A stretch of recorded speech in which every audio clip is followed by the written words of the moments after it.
Vote on the controversial Human Rights Expansion Ordinance. Now, this is a look outside of City Hall. We learned that the overflow is sending some people to the library, so the crowd has thinned out a bit outside, but again, they're either inside or over at the library.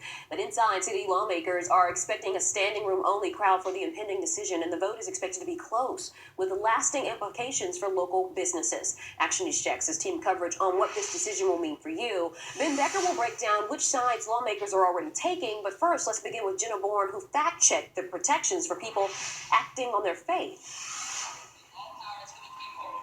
And you can see we're not seeing those lines around the block that we had for public comment. And that's because the city has been quickly turning people over to the library for the overflow space. And you can see across the street, there is an event happening right now called Love in the Park. It's a pro-HRO event where they're gathering and they're having speakers. There's going to be a dance party. And just a few minutes ago, people who are against the HRO had led a small parade out of the park, and they're now walking around downtown area. The HRO expansion bill went to 3 committees in advance of the vote that's happening here tonight, and there are some changes you need to know about in this Action News Jax fact check.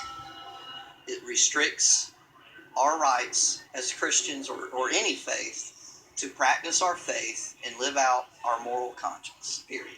Protecting religious beliefs, it's the most prevalent argument against expanding Jacksonville's Human Rights Ordinance to prevent discrimination based on sexual orientation and gender identity. In this Action News Jax fact check, I found that the bill does contain protections for people acting on their faith. The bill includes an exemption for religious institutions. And if the full council approves an amendment that came out of the Finance Committee this week, the bill's wording will expand from religious organizations to a more all-encompassing religious corporation, association, or society. I can't possibly see how it can infringe on someone's religious liberties. People are free to practice the way that they are. Someone in the LGBTQ community isn't going to cause someone to be less than a Christian, right, or less of a Muslim. The bill also exempts small businesses. Originally, that meant 15 or fewer employees, but if the full council approves an amendment that came out of the Neighborhoods, Community Investments, and Services Committee, that would change to 50 or fewer employees.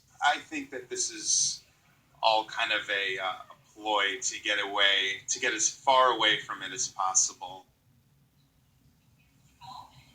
Councilman Scott Wilson tells me he plans to propose this amendment tonight that will remove jail time as a penalty for violating the HRO. But just how often are people actually jailed for violating Jacksonville's current HRO? That's coming up in an all-new Action News Jax fact check live at 6. Reporting live downtown, Jenna Bourne, CBS 47, Action News Jax.